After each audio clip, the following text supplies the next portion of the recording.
What is up, everybody, and welcome back to TarHeelIllustrated.com. I'm Jacob Turner.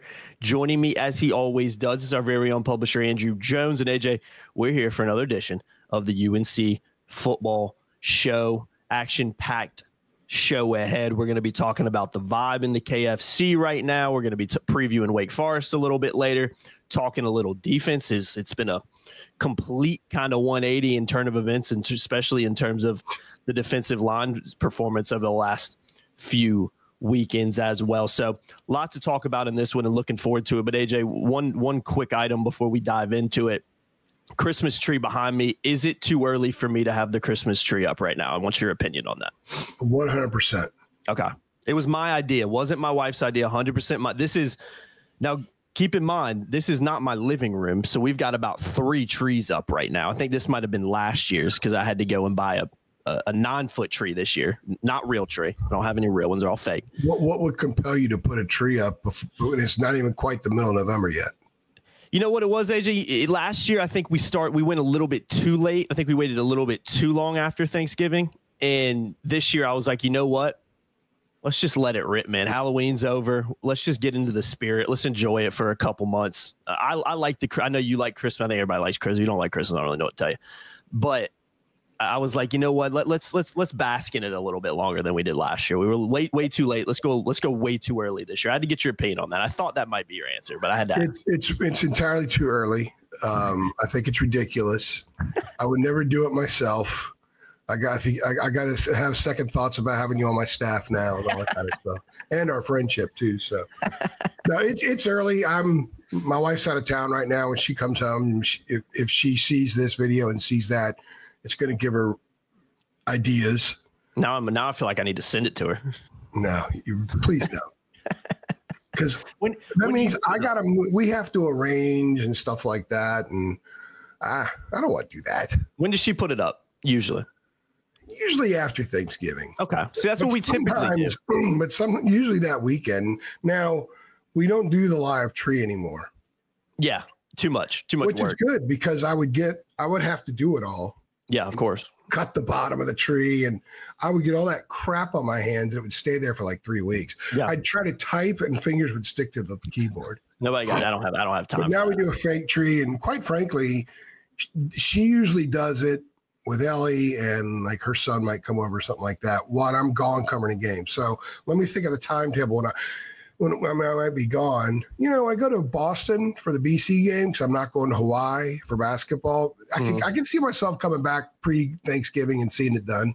Yeah, wouldn't surprise me. I mean, I think that's fair. I mean, I think around, again, heck, put it up after Halloween. I don't care. I mean, it used to be my thing, but in this job, when I started this job, I'm just so busy. I was about to say. The Christmas season comes and goes, and I'm like, oh, yeah, that happened.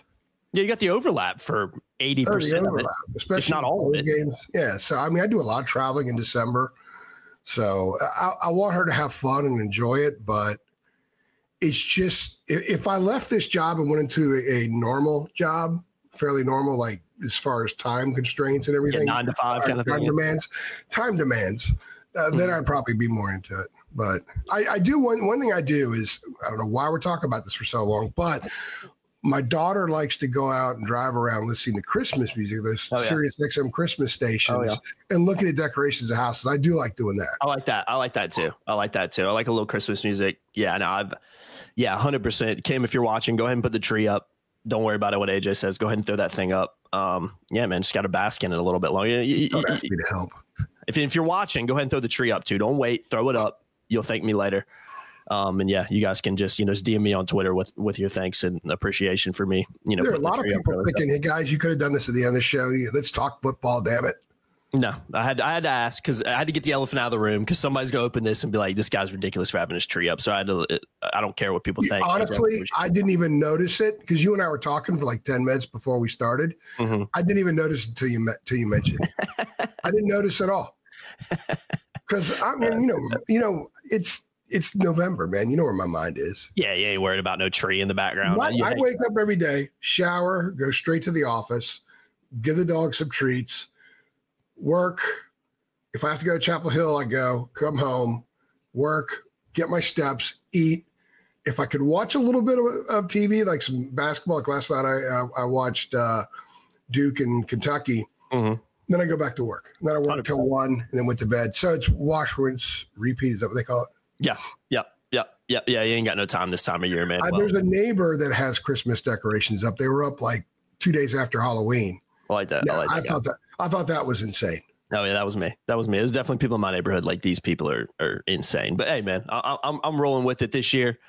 Will we do it the same time next year? Stay tuned. We'll have to see what happens. We'll see how I feel this time. 365. We're going to talk football. I know that we're annoying the crap out of people right now, not talking football, but we'll talk a little football. Let's dive into football. We do save the show is when we dive into some of these areas. So yeah, man. Actually, sometimes we get more feedback on that than we do the actual football stuff. Yeah, that can happen, man. We've discussed why that can happen, especially as seasons go on in football and a little apathy comes. That's a great segue. Yeah, it is, man, because that's what we're going to talk about first. Before that, obviously, Carolina Saturday evening kickoff at home against Wake Forest, 8 p.m. UNC currently an 11.5-point favorite. Over Wake, over under is 63.5. So Carolina big favorites right now. Wake Forest 4-5 on the year, 2-3, same record as Carolina in the conference. Losses to UVA, Ole Miss, Louisiana, Clemson, and Cal. All home games, interesting enough, AJ. 3-0 on the road. They do have one win, I believe, over A&T in the first game of the year at home, but heck of a road team. So I know they haven't played the greatest of competition on the road, but still, they've won their road game. So, yeah, interesting matchup. They beat State on the road. Yeah, beat State on the road. UConn, who's actually pretty good this year. Stanford, it's – no, wait, Stanford was the Stanford game in Wake Forest? That was last week. On the road. Cal was on the road. I played Stanford and Cal back-to-back games. Cal was at home. Yep. Cal was last Friday night. I totally forgot the game was going on because I'm in Allen Fieldhouse doing that stuff. And I remember seeing a Friedlander tweet ripping the officiating at the end of the game. I'm like, God. Beef rides, all that. So that's right. I forgot those guys played, and good old Freelanders giving them the business. Oh man, I love it. Shout out Freelander. Shout out Freelander. Friend of the program, to say the least, man. Shout out Freelander. Absolutely. But AJ, I want to talk about the vibe in the KFC. Carolina obviously coming off 2 wins and another bye week, and it's 2 bye weeks have come at exceptional time for Carolina. They played some good football in between those bye weeks as well, with wins over Florida State and UVA. But we were talking a little bit off camera. We decided to kind of roll with this because you've obviously been in the KFC, Keenan Football Center, as we call it, a lot over the past few weeks. Obviously not there last week because of the bye week, but you live there basically for the last couple months, with football going on. But you've said that the vibe is really just flipped since after the first bye week, and especially after the UVA game. I think when vibes started getting a little bit higher after that performance and everything like that, and rightly so with how Carolina's been playing. So talk to me a little bit about that, because I think that's one of the most interesting storylines of the season. Obviously, Tylee's passing was incredibly unfortunate, but it feels like after that, when Carolina was able to kind of, get that behind them finally and move on and start again to kind of focus on the season, it also offers a lot of perspective, outside of football. It seems like that first bye week in particular, after Tylee's unfortunate passing, was just been a complete 180-degree flip in the vibe. And I think it's shown with the performances on the field too, right? The last time that Carolina was on the Kenan Stadium field turf in an official capacity game, it was their 4th straight loss. They give up a 68-yard touchdown run, their 4th straight loss, and then they found out that Tylee passed. Yeah, it was... Even if Tylee didn't pass, it was still a very, very difficult building to find any positive vibes whatsoever. It was almost like the air was so heavy you could cut it with a knife. Mm-hmm. Now, and I'm over there Monday and Tuesday of this week, and when I'm over there Monday and Max talking, I thought, it feels like late August, early September. There's a freshness, the players getting time off, getting a chance to heal. What they've done is they've bookended this whole period with 2 outstanding performances. So when they take the field Saturday, it will have been 5 weeks since they'd lost a game. Mm-hmm. It's 5 weeks since Tylee passed, which is amazing. Time's flown that fast. And what they've done in between was they've had a chance to kind of start over in some areas, hit a restart button. do some simple installs, tweak some things, have 2 outstanding performances on the road. And now they feel really good about themselves. They're talking bowl game. They're talking closing this thing out. And I find it very interesting. And I think it's something that if it happens and they end up 8-4 in a regular season, we're going to look back and say, this staff did an incredible job getting these kids through 2 open dates in a 4-week span with road games sprinkled in. It was the perfect time for this group to just fall back and say, we're done, and just throw dirt on themselves. And they didn't do it. And they've turned all those negatives into positives. They went back and did things like showing the players video clips of themselves in high school when they played loose and fun. They've done things like the simplification to the point where there aren't a lot of prongs to what they're doing. These are the couple of things you do really well. You go do it great. Don't worry about anything else. And because of that, I think that guys aren't trying to overcompensate as much as they were during the 4-game losing streak, even before the 4-game losing streak to a degree. We've also seen a dramatic development in Jacoby Criswell, where I think it was David Hale of ESPN tweeted out maybe last week, early this week, his stats the last 6 games are very comparable to Drake May's the last 6 games of last year.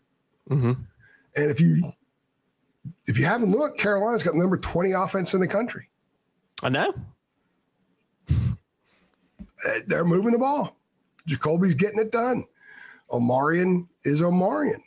And they don't have Bryson Nesbitt, and this is happening. And the patchwork offensive line, when I say patchwork because they very young, maybe not a patchwork. It was patchwork in some regards because of the injuries, but all the Randy Clements issues. I don't think he's been in the hospital in a few weeks. So he's around. I saw Kyle Fuller in the elevator Tuesday and just kind of, hey, you guys are coming along. He's one of the offensive line coaches and a long time. It's 8 years in the NFL. And he says, yeah, he says it's clicking. So it's November and there's a lot of good percolating going on right now where usually at this time of year, guys are beaten up. They're getting extra treatment. The season is long and they could look behind them and they say, man, this thing started 8 years ago and we're still going. This group has sort of a renewed vigor about them that I haven't seen often this late in the college football season. I think a lot of it's because of all these storms they went through. They're now through it. They're on the island. The weather's clear. The birds are flying. They can hear the waves crashing. They're like, this is pretty cool. This is good. Now this is where we are. And I think there's a lot of relief. I don't think there's stress. They were playing with stress for a while. I don't think there's a lot of stress there right now. Now there could be if they're down 21-0 awake in the second quarter Saturday night, which is entirely possible because it's still not a great team. But I think they're in position to close this thing really strong for a lot of reasons. Being healthy, having they're in the best mindset they've been since the first day of fall camp, and they believe in this staff. Mac told them in August, you're going to close strong. The mission was, let's finish this thing strong. So far, they're 2-0 and trying to close the season with really impressive wins. They have a chance to go 3-0 this weekend, then go up to Chestnut Hill, which will be a test, but it's not an insurmountable test. And then you got State at home. They got to finally beat State. I think it's laying out really well for them to close on a very positive note to the point where the naysayers won't have a whole lot to say. And I'm not sticking up for Mac, and I'm not going against the naysayers. They've had plenty of reason to gripe and to chirp. But what I'm saying, though, is it's so different over there right now that I found it to be very refreshing being over there Monday and Tuesday. Very refreshing. It was different. Yeah, and I mean, I said it off camera. We were talking, but Mac may have, I think I've said it many a time. I think Mac lost, I think a lot of the fan base lost a lot of faith in Mac and in the regime, and not just because of what's happened this year, but because of the past and other things going on after the loss to Duke. I've said that and I stick by that. I just think that's for a lot of people was the end. Now, I think the interesting part that we've talked about is despite Carolina maybe winning the last few weeks and getting on a little bit of a streak and playing a lot better ball, especially on the defensive end, which we're going to talk about in a second, it doesn't feel like maybe a lot of those people have hopped back on board yet. Now, I do think a lot of those people will, I shouldn't say a lot. I think some of those people will come back if Carolina closes the season strong and finishes 8-4, which I think is a very realistic thing that could happen, especially when you consider that they're going to have to beat Wake at home, night game. I think that'll be a pretty good crowd for that. Not exceptional, but I think it will be one of the better crowds of the year. Then you go up to BC, you win that game, which is going to be tricky. And then you beat State, finally beat your rival at home, who isn't very good this year. I think the vibes will be kind of back, and maybe some of those people that were kind of pushed away after the Duke game will come back on the track. Some, but not all. I do think there's some that didn't like the hire to begin with, and they won't budge. Yeah, I agree with you. I think that what I've noticed, and we see it with what we do because we have so much interaction with fans on various levels, from Twitter to our Facebook page to our message boards. Mm-hmm. And what I've noticed is the vitriol has died off a lot. Now, open dates are great for diminishing vitriol because there's nothing to complain about that Saturday. So it's dropped off some, but I haven't seen a renewed interest because the numbers are what they are. After they beat Wake, if they do beat Wake, will that change things? I'm not sure anything will really get people popping until State comes. If they're 7-4 and State's coming to town, then I could see a lot of people getting back on. Maybe just for that week because it's State. But I think the negative Nancys are kind of looking in the other direction right now, and they're not paying attention. That's what it feels like. If it's 21-0 Wake in the second quarter or it's 14-7 at the half, they will be back. It's going to be 8 o'clock games, so they'll be all boozed up, and a lot of them anyway, and they'll be back, and probably with good reason. So they've had plenty to gripe about. I don't mean to diminish that at all. No. But I do think it's interesting that there's just been a giant exhale everywhere around the program. Uh-huh. And the negative people just aren't very loud right now, which is fine with me because sometimes it gets tiresome. Because I try to respond to stuff when it's directed at us. I think it's fair. If people have a comment and they direct it at us and or respond to something we put out there, I think it's right, the right thing to do to go ahead and respond to them and interact. It takes a lot of time to do that sometimes, but I think it's the right thing to do. And it's good for our site, and it's also good for interaction. And I like to know what people think. That's why we say at the end of our pods, hey, let us know what you think about stuff like this. We want to know what people think, whether it's positive or negative. So I think there's an interesting case study with this season and with the fans. And I don't think it's all the fans, because a lot of people are going to be there and be excited Saturday night. Of course. I think maybe one mistake I have made the past 6-7 weeks is I have focused too much on the negative element of the fan base instead of the positive element of the fan base. Or the people that say, look, I just want to support the kids. And I have a piece on Wednesday morning about Max pushing for a big crowd for Saturday night, not for him, but to support the players. Mm-hmm. And he's doing that because he knows it's not hey, come support the whole program, support these kids for what they're doing. And I get that. I wrote the piece because that's what he focused on. He talked a lot about it. Mm-hmm. So I thought, okay, well, it's newsy enough to get it out there. And also thought it would be an interesting thing to see what kind of response we would get to putting Mac's words out there. Because not everybody watches the full press conference each week. No, of course not. Yeah, no, absolutely. And I think that's, again, you're right, though. It is easy at times to focus on the negatives or the negative aspect of the people who are the negative Nancys. But again, I think there is, and I know for a fact, because I know a lot of them, there is a lot of people that are, firmly on board with it and really excited about what this team can do and how they can close the season. So, yeah, it's an interesting one, but I feel like we always end up kind of talking about it because I think it is one of the biggest kind of storylines because of how Carolina's played and because of the winning streak now. But maybe the belief in interest from a section of the fan base still not really there, hasn't really changed. So I think part of that is because what's fascinating to me about it is I think a lot of them have a really strong case. Oh, I do too. I'm not sitting. And I think the people that defend Mac have a strong case. I think this is a two-sided discussion here. Mm-hmm. And that's why I've always been a pump the brakes and let things play out guy, as you well know. If there's anything that you learn working with me for 6 years, is I let stuff play itself out. And we always say the teams we cover, they determine what we write and say by how they play on the field and court and what they say about how they play on the field and court. And they still got 3 games to let it play out. I think it'll be really fascinating to see what the fan base, the negative people in the fan base, what they say if this club wins out, or the people who are very defiant in defense of Mac. What do they like if they lose out? We never talk about that. We have to talk about what they win out. That's what true. If they lose out? Yeah.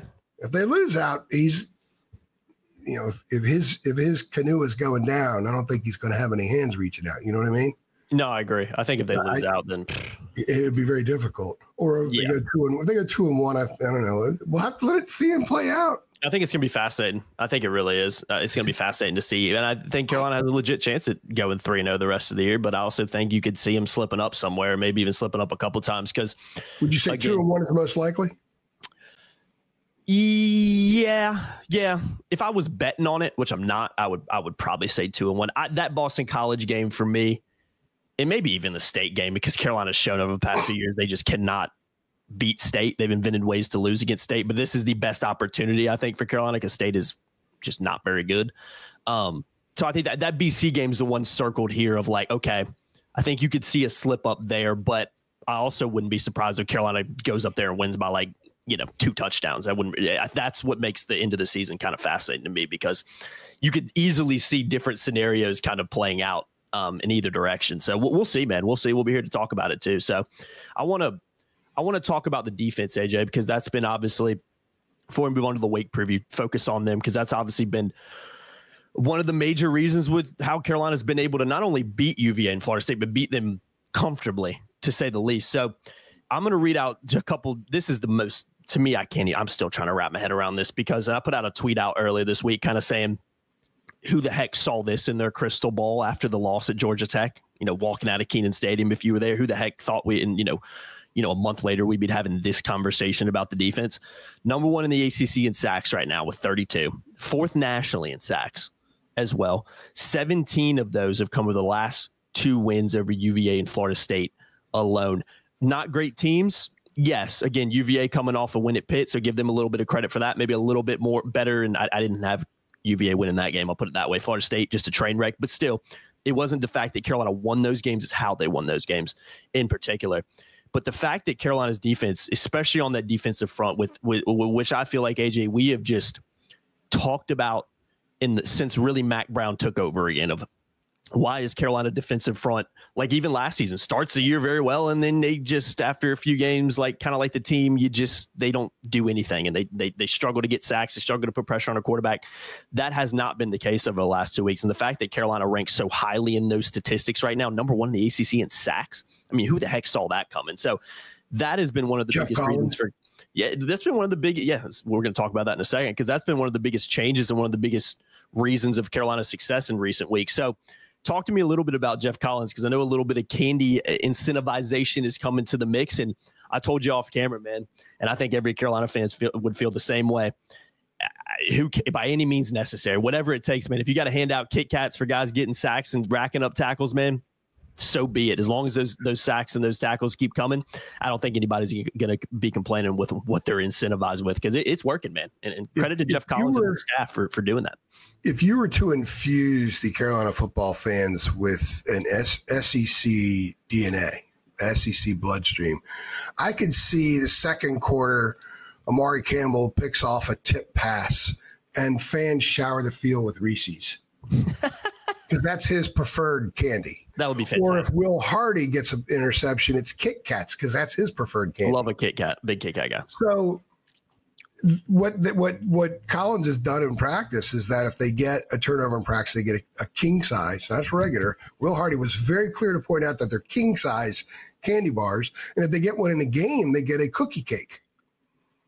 Ooh, that's and nice. Wilson like M&Ms on the cookie. That's nice, man. That's nice. I like that. So he did say that most of the guys share, except the defensive linemen don't. So when Ritchie scored the touchdown, he hogged the whole cookie cake to himself, I guess. I asked him if Travis cuts it up and stacks it up and just eats it like a sandwich. It's just the most like Pop Warner thing ever, and I just think it's fantastic. You got to keep it fun. You got to keep it loose. There are things about Collins that are, when he was a head coach at Georgia Tech, I think people rightly were critical of, but as an assistant coach, a lot of that stuff makes sense. That's why when people say, "Oh, there's not that big a difference, just moving over a seat," the whole world changes. Mm-hmm. That's more of a basketball term, but the same thing applies for football. But I do think that it shows that they're having fun. Collins is doing push-ups in practice when they do that stuff too. And he's apparently, if you know Jeff Collins, he's works out. He's a big guy, tough guy, football guy. Very deep voice. When he walks in the room, you know it, especially if he talks. So he's boasted up to the players, "Hey, I'll do 10 push-ups every time you do this or do that." Well, Will said the other day, it was maybe Tuesday in practice, that he ended up having to do 50 push-ups. And he struggled. So he was getting real tired. So Amari Campbell said they play jokes on him that when he starts, he'll do them in increments of 10, I think, that when he starts doing the push-ups, they'll go 1, 2, 3, 3, 3, 3, 4. So he has to do more. And he's this middle-aged bravado guy who's not as in great a shape as he thinks he is, and they have fun with it. That's fantastic. So I think it's important to put this kind of stuff out there because it shows you where everything is right now. The fact that we had such a fun, healthy conversation about the candy bars, about the cookie cakes, about the push-ups, to me is an indication that they feel great right now. Because I've covered a lot of teams this time of year that are struggling, might have a similar record. The season's getting old and stale. It's harder to have those conversations with kids.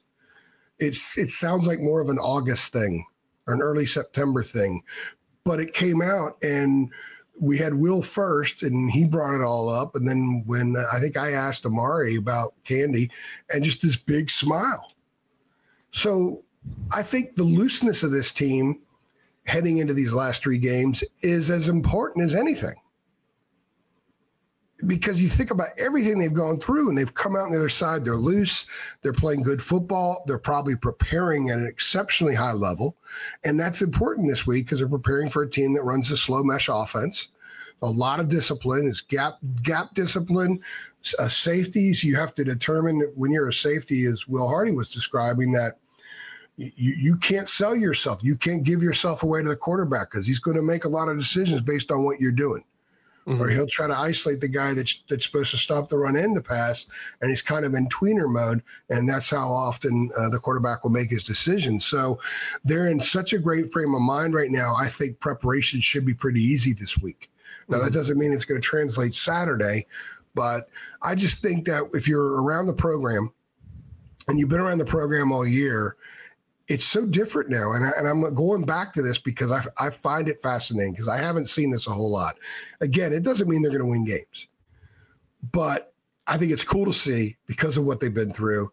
It's kind of cool to see the kids come in and already in a good mood. We had Willie Lampkin. He's in a great mood. Colby Criswell talking about his 13-year-old sister and her travel softball. It's just a vibe over there that you would think that they're in the CFP and they're not. And I think it's cool. So, and I think that should translate well moving forward. And I think fans should watch the interviews of the players this week. If you just want to sit back for 8-10 minutes and just enjoy a conversation with a kid and see a different side of them and understand what I'm talking about with the vibe, I think it'd be very useful and very helpful. No, I agree. I mean, the vibe is completely shifted and changed. And it's I think it speaks volume to the job that, you can be critical of Mac or not. I completely understand it both ways, but speaks volumes to the job he's been able to do with keeping these kids on side. And again, things can change quickly if you go lose and play bad against Wake Forest this weekend. I don't necessarily expect that to happen. We'll dive into Wake here in just a second. But yeah, I think right now. By the way, let me jump in real fast before you segue to the next thing. They don't get to choose the candy. They have their preferences. So I asked Will, I said, so if he tosses you a mound and you don't like coconut, you can just chuck the thing back, right? He started laughing. Now, Will Hardy doesn't eat his during the season. He saves it up for the end of the after. I respect that. Amari Campbell eats his that day. Yeah. I mean, yeah, these kids. This is some hard-hitting journalism here for you guys. Hey, man, I think it's so interesting, man. I love it. Like I said, it's the most Pop Warner thing I've ever heard, but I'm completely here for it because it works, and it's working. So I don't think anybody's going to be complaining how they continue to get sacks and pressure on quarterbacks and hold opponents to less points. I don't think anybody's going to care how it happens as long as it What's your continues candy? to happen. So. Well, if if I was on Kit Kat, yeah. I'm not a massive candy guy. I know that sounds kind of crazy, but if I'm picking one, I'm going Kit Kat. I like an M&M a lot too. I wouldn't mind a little pack of M&Ms. I will eat chocolate during the season sometimes to stay awake. Yeah, I get it. You get sparks for work. 2 a.m. in the morning. I like Twix. Mm-hmm. I don't mind a Twix. And I like those peanut butter Snickers. Yeah, those are nice too. Yeah, I like a Reese's as well, but I gotta have some caramel. I Kit Kat. I gotta have some caramel.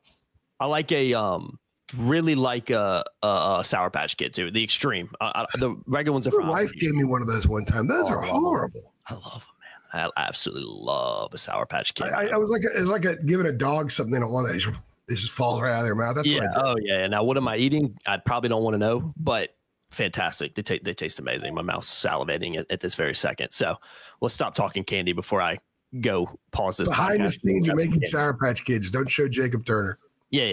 You don't show me, man. I will take them from you without hesitation. All right, AJ, last part. Let's dive into Wake before we head out of here. Again, winnable game. I don't have a ton of individual statistics on Wake Forest because I think with the way Carolina's playing and what's in front of them, it's more so about Carolina right now than it is the opponent, because I think these are 3 winnable games, and this is probably the most winnable, especially when you factor in a trip to BC and state rivalry game. You never know what's going to happen in that one. But just looking at defense and offense for Wake and kind of what they're doing, it's a bad defense, AJ. I mean, it just is. It's dead last in total defense in the league right now, giving up 412, about 413 yards per game. Second to last in scoring defense, allowing about 33 points a game. Number 16 in defensive efficiency in the league. Last in sacks. I mean, there is really no metric on defense that Wake Forest ranks very good at. So I think from a Carolina perspective, we'll talk about keys later. I think this could be should be a very prolific day for Carolina's offense. And I think it's going to start with, I think you guys probably know who I'm going to say, Marion Hampton for sure. On the flip side, I mean, offensively, okay. I mean, kind of just average, maybe a little bit below average, number 10 in total offense, 398 yards a game, 11th in scoring offense, number 14 in efficiency as well on offense. So again, they're not a team that, I think when you look at a team that's 4-5, 2-3 with some of the losses that they have, I don't think it's a surprise that Wake's not really very good at anything on paper, at least. Now, I do think they've shown some life in recent weeks. I know the Cal game wasn't great, but they went to state and won. They are, like I said, 3-0 on the road this year. They've been able to do some nice things on the road, beat UConn, who's having a good season, surprisingly good season for them because they're usually a train wreck. So, again, it's not like a situation where Carolina can just come out there and not show up. They will lose to Wake Forest if they don't play well on Saturday. But I also think on the flip side, an extremely winnable game, an extremely beatable team. And for me, this is just a game that, with how Carolina's played over the last few weeks, particularly on defense, this is a game that I expect a lot of pressure on the quarterback. Again, I expect a lot of sacks, and I expect Carolina to be able to move the ball relatively easily on Wake Forest as well, especially on the ground. So, yeah, again, I don't have a ton of individual stats because I just don't think it's necessary for this kind of game. But what do you make of Wake Forest, AJ? Because, again, for me, it's simple. Very winnable game, and in my opinion, it's a game Carolina should be winning. Simple as that. If they get a lot of sacks, it's going to come very conventionally. Mm-hmm. It's going to come with incredible gap discipline because that's slow mesh. Yeah. And you can't cheat if you're a defensive lineman because they'll beat you with it. They'll take advantage. So I think it all starts up there, and then there's a trickle effect, obviously. I think offensively is the key because Carolina's offense is getting better and better. Jacoby Criswell's getting better. And when you look at what Wake doesn't do well offensively is they're 129th in the nation, maybe 130th, and giving up the most plays, 10-plus yards. Yeah. Of anybody in the country. But when you go to 20-plus yards, they're 56th. When you go to 30-plus yards, they're 5th. So they're giving up a lot of chunk plays, but they don't give up a ton of explosives. So Carolina, in order to chunk their way down the field, means you've got to run the ball well on first down and then throw it well and throw it underneath the defense. They like to keep everything in front of them. So I think Kobe Paysour, this sets up well for a big game from him because he's so good at cutting across the middle and making that catch. I think it sets up for a John Copenhaver game. I think it sets up for throwing some swing passes to Amarian Hampton and I think Davion Goss. Like to see him get his feet churning in space. So I think offensively, this is a situation where the heels can sustain some drives and then get some 8, 9, 10, 11 play touchdown drives, scoring drives put together with a bunch of 12 yards, 4 yards, 15 yards, 3 yards, 6 yards, 12 yards, that kind of thing. I could see them doing that, and I think their offense is built to take advantage of that because Jacoby still is not throwing the deep ball very well. But he's throwing the under stuff very well. His passes, I think it was in the 10 to 19-yard range against Florida State and Virginia. He's completing a very high percentage. It feels like he doesn't miss a lot of those. Yeah, you know, in basketball, Roy Williams always hated the term "take what the defense gave you" because you want to be the enforcer. In football, if they're going to give you stuff underneath, and you've got the players to convert and just keep staying ahead of the chains, then you're going to score a lot of points. Absolutely. So I think offensively they're going to be fine. They're going to move the ball. They're going to be very productive, have some really strong, healthy drives. Defensively, it's all about the gap discipline up front. It starts there. If those guys are good, if they communicate well, if they handle their 1 of 11, then I think the Tar Heels are going to have a pretty good game defensively. I don't know if they're going to get a ton of sacks. I don't know if that train's going to keep going. But if it does, the Kamen Rucker effect will be alive and well because he's played 3 games this year where he's been fully healthy. And they have 22 sacks in those games all on the road. Yeah. And over 30 TFLs. So I think that defensively is a little bit more of a challenge. Offensively shouldn't be an issue, but that's the way these games have been. I think the average score in the last 3 meetings is 51-47. Oh, yeah. It's just, So I don't think this one's going to be that high scoring. Me either. I think Carolina's going to have another really good offensive game. I think they're going to be close to 40 points. They're going to have 450 or more yards.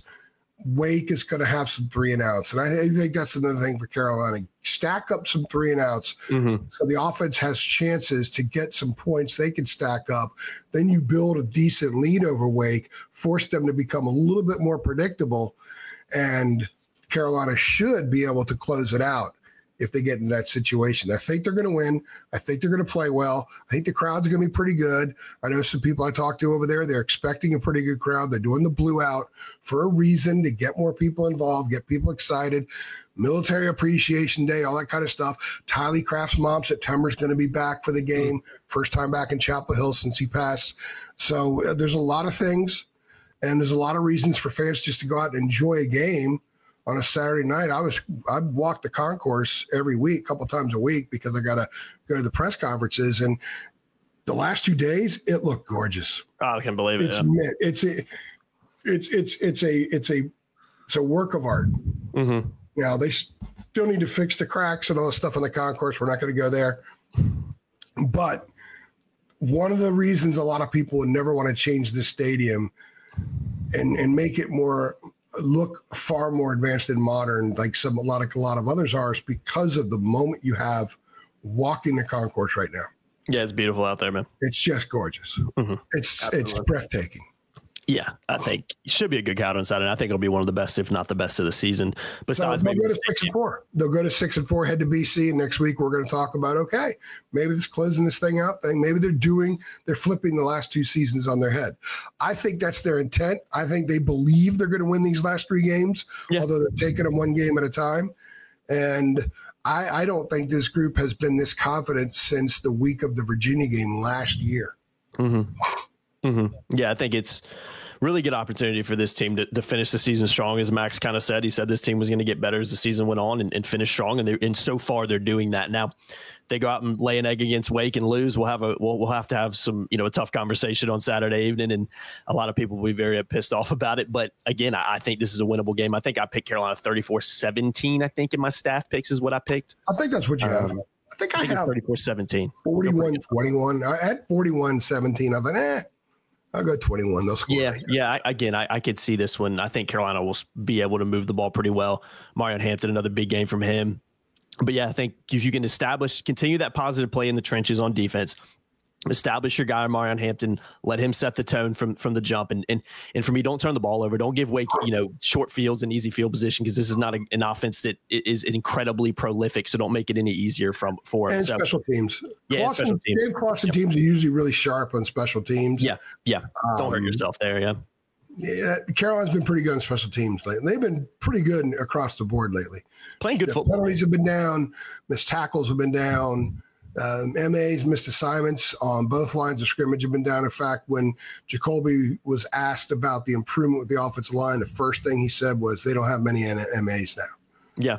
Assignments. So that's huge. So Absolutely. If you're not missing your assignment, everything becomes your physical ability to get the job done. You give yourself a much better chance at succeeding. So if they continue that trend, not a lot of penalties, very few MAs on the other side, very few missed tackles, and strong gap discipline, all that stuff is up front. They're going to put themselves in a very, very good position to win this game. Yeah, I completely agree, man. Looking forward to it. Should be a little chilly night on Saturday, but should be a fun night in Chapel Hill on Saturday evening, again, 8 p.m. kickoff. Yeah, man, it's going to be a prime tailgating time for Carolina fans as well. I haven't got a lot of night games this year. And, I don't know. I know BC's a noon game. I'd be surprised if State's an evening game, maybe a 3:30 written all over that one. Maybe even a noon game with. I'm cool with the night game Saturday too, because we've got basketball the night before. Yeah, I was Friday night. dreading a noon game because I wouldn't get out of the Dean Dome to like 2:30, and I get like 3 hours sleep. Got to get up. It worked out well for you, yeah. So it works out perfectly for AJ. In the end, isn't that all that matters? Exactly, man. As long as you're able to get a few hours of Z's on Saturday, man. Now, BC is going to be different because the basketball team plays at 12:30 that night. I got a stringer who's going to cover it for us in Honolulu. I can't be two places at once, and I've got to generally lean on football because it's toward the end of the season. Yep. So I will do stuff from my hotel room in Boston. I'll finish at about 4:30, and I got to figure out a way to get a little bit of shut-eye before getting up, getting my steps, and heading over to Municipal Stadium or Memorial Stadium, whatever they call it there. Alumni Stadium. I think it is alumni. If you're going up there, the Doug Flutie statue out front is fantastic. Oh, I bet. Yeah, that's it. I was there in the COVID era when there was no fans, and the Flutie statue had a mask on. It was great. Oh, that's fantastic. Of course he did, right? I mean, be honest though, AJ. I mean, middle of November, Boston, Hawaii. Where would you rather be? I think it's pretty easy, but you get. Well, I know where I'd rather be. Talk about polar opposite. But in terms of everything, I can't be two places at once. I have to show football the respect. Agreed. I completely understand it. And let's face it, 10 days or 9 days in Hawaii or whatever it would be, a week in Hawaii is just ridiculously expensive. And you may have more advertising. Maybe I could go. Yeah, you may never come back if you spend 10 days in Hawaii. You love that warm weather. Well, you might just. There's a friend I grew up with. Her name was Julie Sharoma, Julie Ryan, growing up. Her husband used to be in sports media for a long time. He's a sports writer. He's covering the game for us. I've known her since kindergarten. Wow. And she lives there, and we talk all the time. And she kind of got me hooked up with her husband to help out. And he, I guess, wrote maybe for the Honolulu paper for a long time, covered sports. So he got out of it to live a normal life. So I get that. But hey, anyway, man, if I was living in Hawaii, she's there, I would go hang out with them, and it'd be great. Yeah, man. I mean, again, but I get it. Football. I've never been to Hawaii. There's only 4 states I haven't been to, and Hawaii is one of them. I may be going sometime in the next couple of years on a vacation. My parents have wanted to go for a long time. My mom, especially, I think she's finally like, let's do it. So I may be there over the next 24 months, which would be sweet. I'm not looking forward to the flight. I do not want to be on a plane for that long. Just wait and go next time Carolina's out there. Could do that. You can cover birds with one stone. Yeah, that's not a bad idea either, man. Write it off. That's true, man. Right, target to the business tax. Get some tax incentives there. Because I'm not choosing Chestnut Hill over Honolulu because I'd just rather be in Chestnut Hill. Yeah, no, absolutely not. But honestly, I love covering football, and in all seriousness, it's the end of the season. I need to finish this thing out on football. If I could do both, now next year Carolina's in Orlando that week, so I'm going to try to do both, go back and forth and do both. I did choose basketball over football a couple of years ago when they played the Mohegan Sun. They played Purdue and Tennessee because football played Wofford that weekend. Yeah, it was kind of like, So that was an easy one. But if they're playing a conference game, I have to choose football. I just have to. I don't blame you. And I did wait this year. I waited to see what would happen like at Minnesota. And then I went ahead and got my trip and stuff. It's okay, well, I'm not going to get Hawaii now. And then, of course, they lose 4 in a row. And I'm kicking myself thinking, well, maybe I should have splurged on Hawaii. But maybe I'll get there one day. Yeah, we'll have somebody there regardless in Hawaii, and a guy who's been a sports writer, so he knows what he's doing, and looking forward to seeing his coverage from Hawaii. And we have a stringer in Maui too. Yeah, so heck yeah, man, we got it all covered over here at TarIllustrated.com, which is another reason you should sign up. $8.33 a month. Links in the description below. Make sure you go head on over to our Twitter as well at Hail Illustrated. Go ahead and hit us with a follow. Hit me with a follow too at Jacob Turner THI. You can abuse me for having my tree up as well. I'll take it and I'll run with it. I won't get my feelings hurt. And if you're still listening, give them hell. Yeah, do it. Let me know, man. I want us to get some. I expect some tweets on Thursday. This usually comes out on Wednesday, and I expect some tweets on Thursday from some people saying, "Come on, man, take the tree down," or "Hey, I got my tree up too. I'm looking forward." Yeah, I'm giving away a subscription. Oh, I love it. I was hoping you would. That's why I brought it up. I was trying to nudge you right there. Maybe when my wife will get our tree up. Yeah, I like that. I want the date. Okay, I like that. Closest wins. Okay, and as a bonus, does she do it when I'm not home and I come home and it's up? Or does she do it when I'm in my office and walk by every once in a while and look in here like, when am I getting some help? And then I act like I'm in the middle of writing the most important column ever to avoid I think I know where I would. So as a bonus, give us a date. And as a bonus, wins. Does she do it when I'm here working and give me that look? Or do I come home and voila, it's done? I know where my money would be. The date's the trickier one. I'm very confident on the second one. Yeah, so I like that. The bonus could be the tiebreaker in case somebody gets their same date. And we'll give you a 1-year subscription to THI for free. I love it. I love it, guys. Giving it out like Santa Claus in the Christmas spirit over here, AJ. You're giving away gifts, man. I respect that. I did trim a little bit. Yeah, man. I like the beard. I'm never gonna hate on a beard. I'm always like, AJ, let it rip, man. I've been getting all kinds of positives from it. By the way, Hubert looks sharp. He said his wife wants him to keep it. I don't get what, like, there's a lot of beard hatred I've seen, man. And maybe it's just my generation or whatever, man. I haven't shaved my beard in years because if I want to look like a child. Yeah, my dad, he'll shave your damn face. Oh, yeah, I get it. And I get it's old school and everything, but I'm like, man, the beard is in. And the fact that Hubert's rocking the beard, never thought I'd see that day necessarily. I thought Hubert, season starts, shave it, keep it clean. And that's kind of how he is. I used to shave before every game I ever covered for years and years and years. Remember when you started, I shaved all the time the day of the game. Let it rip. I'd tuck in my shirt and everything, but COVID changed that with the shirt. The dress. Remember I had a no jeans rule? Yeah, no jeans rule. Now you're rocking up in jeans and some Sperry's, man. You're chilling. Shirts untucked and casual, and I like it. I like it, and I don't have a problem with it. And the rules have changed a little bit, and as long as my wife and all the other smiles I get, like the beard, I'm just kidding with that. Hey, man, I thought I'd do that. As long as my wife wants me to keep it like that, I'm cool doing it. Hey, man, if Kim's listening to this again, let AJ rock the beard. I don't have to actually razor shave. I'm a razor shave guy. I'm a shaving cream guy. I haven't done it in a long time, and I hate doing it. So just keep it trimmed. That's all I do. Just keep it trimmed every once in a while. Keep it looking professional. But yeah, I think. All right. So when does she put up the tree? Yep. What day? What date?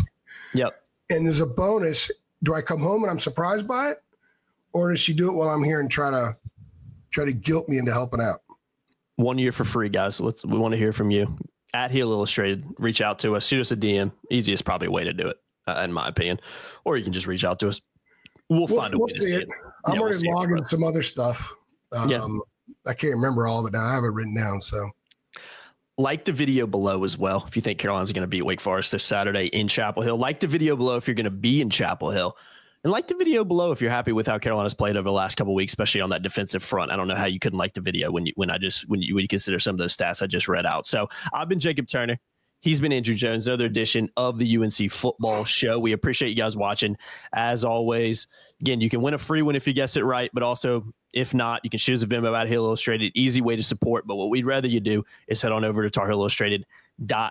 premiummembers.com, $8.33 a month to sign up. Ton of incentives for doing so, especially with basketball season in full swing right now as well. You get access to content you just can't see if you're not signed up for a premium membership. So $8.33 a month, links in the description below, or, see if you can guess, try your luck with AJ's game at the end and see if you can win yourself a free one as well. Appreciate you guys watching as always. See y'all next time. Thanks. Thanks.